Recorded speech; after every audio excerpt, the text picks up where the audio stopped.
Doctor Miguel Ángel, muy buenas noches. Como siempre, un placer conversar con usted. Mercedes, qué grato volvernos a ver y además saludarte por el Día de la Madre que no te vi, pero siempre extenderte mi saludo. Muchísimas gracias, doctor Miguel Ángel, usted siempre tan gentil. Bueno, queremos preguntarle qué pasa con Guillermo Lasso. Ha disuelto el Congreso del Ecuador tras firmar el decreto de muerte cruzada, otro presidente que está inmerso en la corrupción y que no respeta la democracia. A ver, Mercedes, yo creo que, digamos, como académicos que somos tú y yo, quisiera yo centrar porque yo entiendo el discurso político que hay en estos momentos en Ecuador. Pero si queremos ser serios, vayamos a la Constitución Política de Ecuador. El artículo 148, Mercedes, establece de manera categórica, indubitable, de manera textual, que es una prerrogativa del jefe de Estado disolver la Asamblea Nacional. Dice varios parámetros, entre ellos el más importante, cuando hay una grave crisis política y o una situación ostensible en el frente interno del país. Y esto evidentemente tiene que ser valorado por quien dicta el decreto. O sea, esta no es una valoración antojadiza, sino es una valoración stricto sensu de quien lo cree, porque si no, pues entonces abrimos la cancha y todo el mundo empieza a decir cuál es verdaderamente, qué se debe entender realmente por una grave crisis o una conmoción nacional, social, nacional y política, como también se dice. Entonces, el presidente ha recurrido a esta figura y es una figura infraleyem. ¿Por qué es infraleyem? Porque está dentro de la Constitución, no es extraleyem. Entonces, esto es muy importante porque esa es la gran diferencia con la disolución del Congreso que hizo primero Fujimori en 1992. Nos queda claro a todos que más allá de las razones que haya tenido, lo hizo al margen de la Constitución política, por eso fue un autogolpe de Estado. Y Pedro Castillo, el 7 de diciembre, también fue extra ley, fuera de la Constitución. La Constitución dice muy claro que tiene que haber dos censuras consecutivas a gabinetes o en el caso de que no haya la confianza al gabinete, entonces la cuestión de confianza, entonces también. Eso nunca pasó.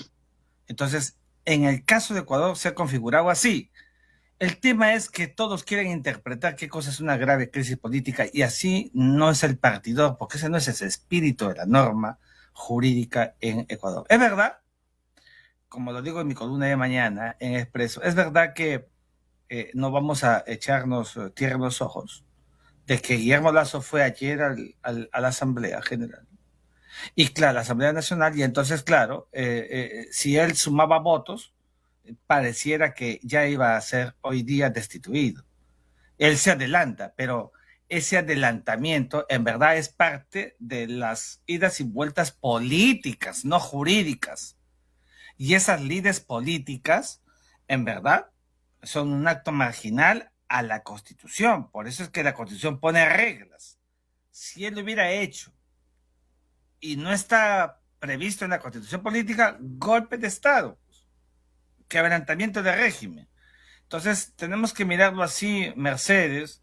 En otras palabras, ha sido más astuto de lo que los asambleístas creyeron y los ha disuelto. Ahora él va a esperar. ¿Qué cosa? Bueno, en 7 días, el Consejo Nacional Electoral, Mercedes, va a convocar, tiene 7 días, convoca a proceso de elecciones que deberá desarrollarse en 90 días. Y si hay segunda vuelta, serán 6 meses. En ese lapso, como sabes, él va a gobernar por decretos. Ya lo está haciendo, ya lo va a seguir haciendo. Esto es evidentemente una acción de un gobernante de derecha, sí, es verdad, alicaído, cómo no, un banquero que llegó al poder con muchos vitores, ¿no? Hablando incluso de, también hablando de una suerte de hacer de Ecuador una gran potencia, ¿no es cierto? Todos quieren hacer de sus países grandes potencias, ¿no? Y no se logró. Entonces, claro, hay también una atomización de la izquierda, del correísmo, que no lo ha dejado, lo ha asfixiado el presidente, y su enfermedad, su situación delicada también. O sea, hay varios factores que no le han dado a él el mejor momentum político, y él ha acudido a esta figura, repito, que es infra leyes, porque está dentro de la Constitución, dentro de la ley establecida en la Carta Magna Ecuatoriana. Doctor, llamado muerte cruzada, o sea, Sí, eso es lo que dicen los titulares. Sí, es muerte cruzada, Mercedes, porque se liquidan los dos al mismo tiempo. O liquida el Congreso, la Asamblea del presidente, o el presidente a la Asamblea. El presidente ya mató, ya liquidó a los asambleístas el día de hoy, pero el presidente también se va. Claro, puede él postular a una reelección para los 2 meses, los 2 años que continuarán, que le quedan, lo puede hacer. No sabemos si va a ganar, pero no sabemos si va a postular incluso, pero esa es la muerte cruzada que se produce en la Constitución ecuatoriana, pero que en verdad yo quisiera ver un poco más allá. No solamente fijarnos en el tema de Ecuador, que ya es importante, sino, Mercedes, ¿qué le está pasando a América Latina? Con gobiernos que siguen como hace décadas endebles, gobiernos que no duran, se van cayendo, dictaduras, golpes de Estado, vacancias, renuncias. Mira lo que le está pasando a América Latina, no aprende o no cuaja, no madura América Latina en lo que significa la gobernabilidad, la ciencia política, la vida intraestatal. Nos hace extraordinariamente vulnerables. Los países desarrollados, por eso mismo, como son desarrollados, nos miran con asombro. No es posible que los gobernantes caigan de esa manera, uno tras otro, y nos encontramos en verdad con un impacto de ese nivel político en la vida económica, social, cultural, etcétera, del frente interno de nuestros países. La afectación que pudiera darse, ¿existirá algún tipo de daño colateral con la economía de nuestro país a razón de este cierre del Congreso? Mira, en el siglo ¿Inestabilidad XXI, política para alguno? mira, en el siglo XXI, en que las relaciones son de interdependencia entre todos los países, siempre va a haber afectación. Cuando la economía ecuatoriana se dolariza, en los tiempos de Maguad, gobernaba el Perú Fujimori, muchos peruanos, tampoco muchos, pero una importante cantidad de peruanos empezaron a viajar a Ecuador y a poner negocios, hoteles, por ejemplo, y les ha ido muy bien, porque iban a ganar en dólares.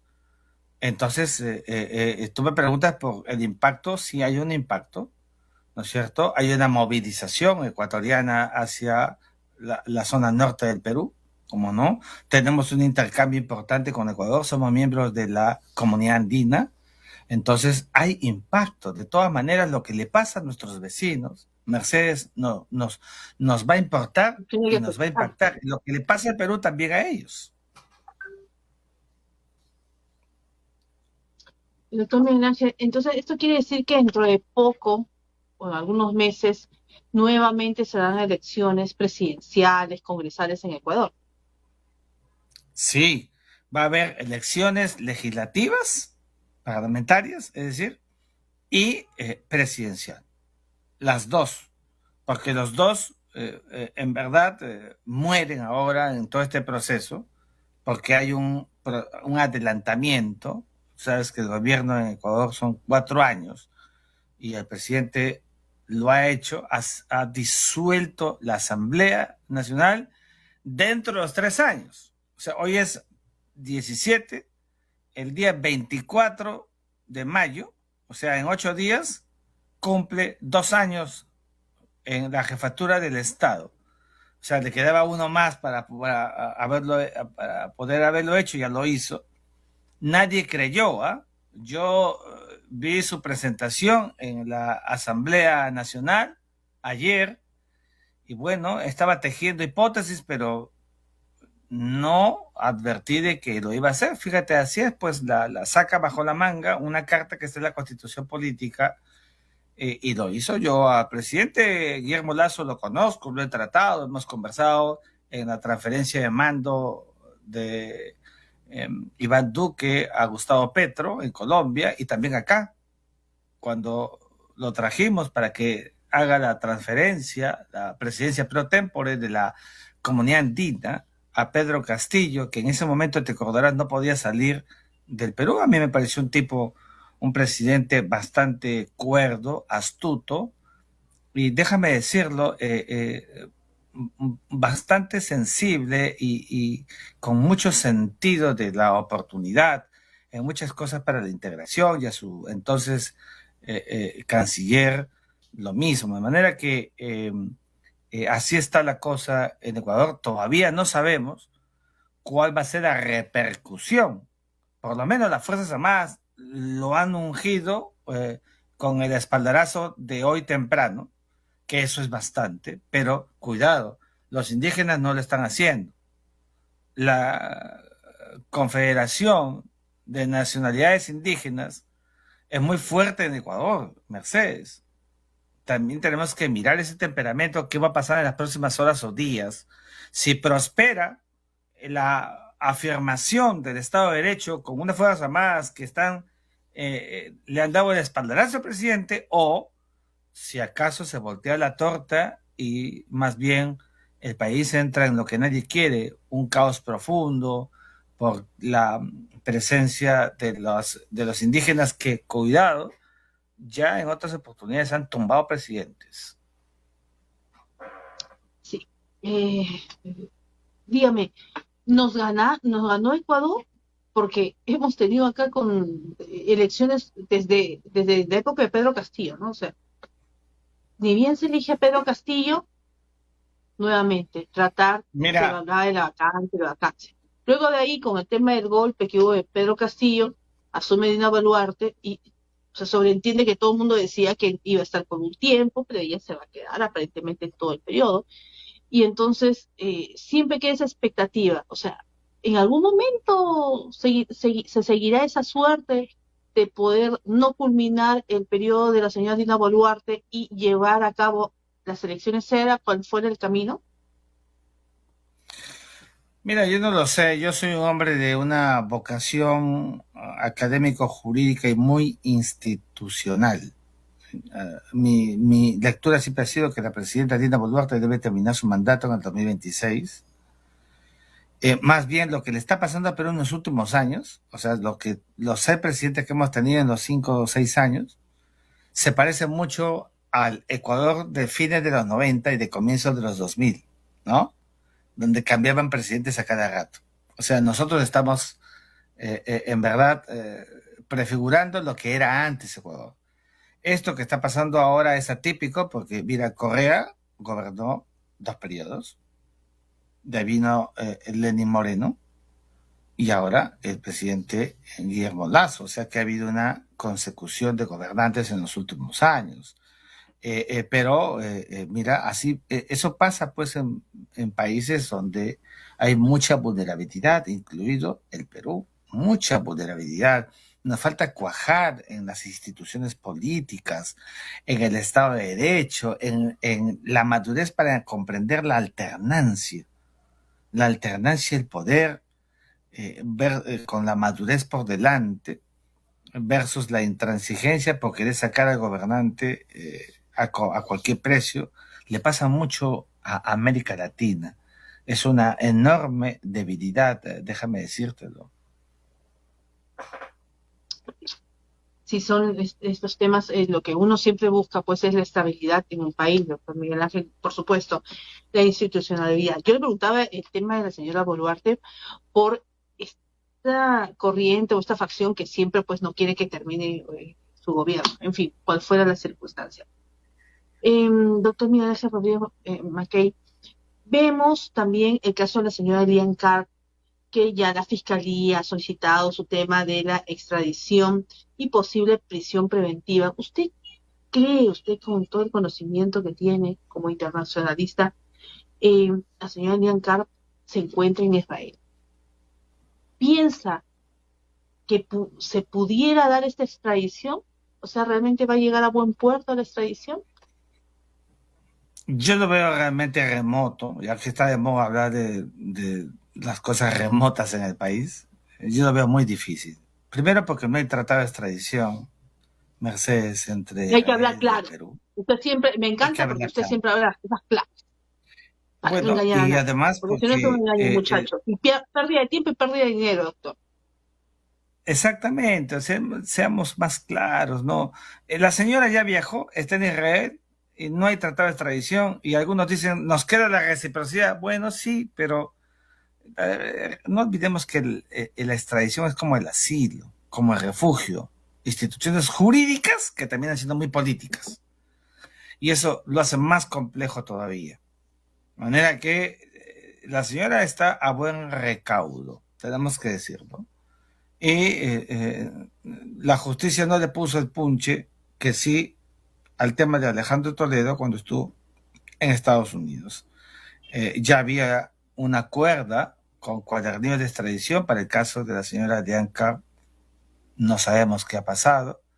No me gusta imputar responsabilidades así nada más, pero creo que si le hubieran puesto punche, seguramente hubiera sido otro el escenario.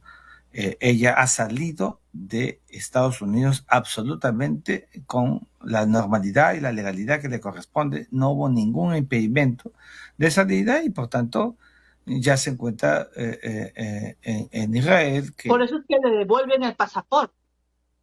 por eso que le devuelven el pasaporte. Y yo dudo mucho que en verdad vaya a producirse alguna extradición por reciprocidad, que es una rareza en las relaciones del derecho penal internacional. Qué bien. Doctor Miguel Ángel Rodríguez Mequey, como yo reitero, siempre acudimos a usted para estos temas internacionales, porque nos da las pautas correctas y nos dice las cosas como deben de saber los peruanos y no dejarse engañar. El hablar de cuadernos de extradición, el hablar de reciprocidad, por favor, señores, o sea, no engañemos a la población, de verdad que es desviar la mirada cuando simplemente no se hizo en su momento. Doctor Miguel Ángel Rodríguez Maquet, si Hay que hubiera decir seguido, por eso, Mercedes, hay que decir siempre las cosas directas. Aquí en el Perú no estamos acostumbrados a escuchar las cosas directas. Todo el mundo va por la tangente.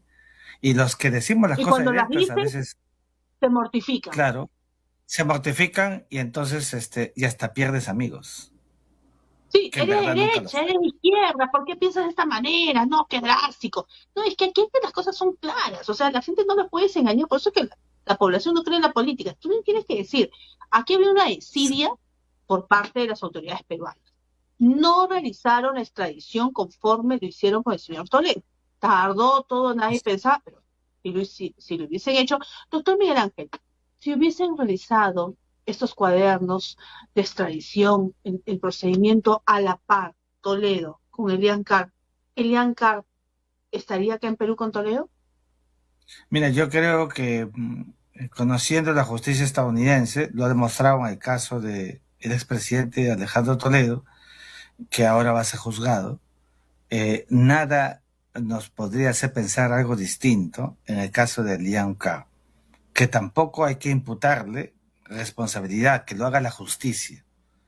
Entonces, debió hacerse eso, no se le puso, repito, punche o intereses, mira, no sé qué ha pasado. Lo cierto es que ella se ha librado de la justicia peruana y mientras no haya habido ningún impedimento, ella no fugó. No hay que usar el verbo fugar porque ella no fugó. Ella ha viajado a Israel y ahí se encuentra a buen recaudo. Y No tenía nosotros tenemos impedimento, que no tener impedimento. Y ahí se fue a está, Israel. la desidia es nuestra, ni siquiera de Estados Unidos. La desidia es nuestra porque debemos estar detrás. Un trabajo de el aparato judicial peruano, la fiscalía peruana, estar detrás de lo que estaba pasando en la justicia estadounidense. Es que como Torongo, no como Torongo, y eso se aplica en todos sitios, no solo en el Congreso, porque no hay que atribuirle este tema a la exclusividad al Congreso, también lo vemos en el Ministerio Público, ¿no? Porque aquí, si tú ves esa desidia, es una falta de inacción de las funciones del Ministerio Público. Entonces, ¿qué Bueno, debería ser?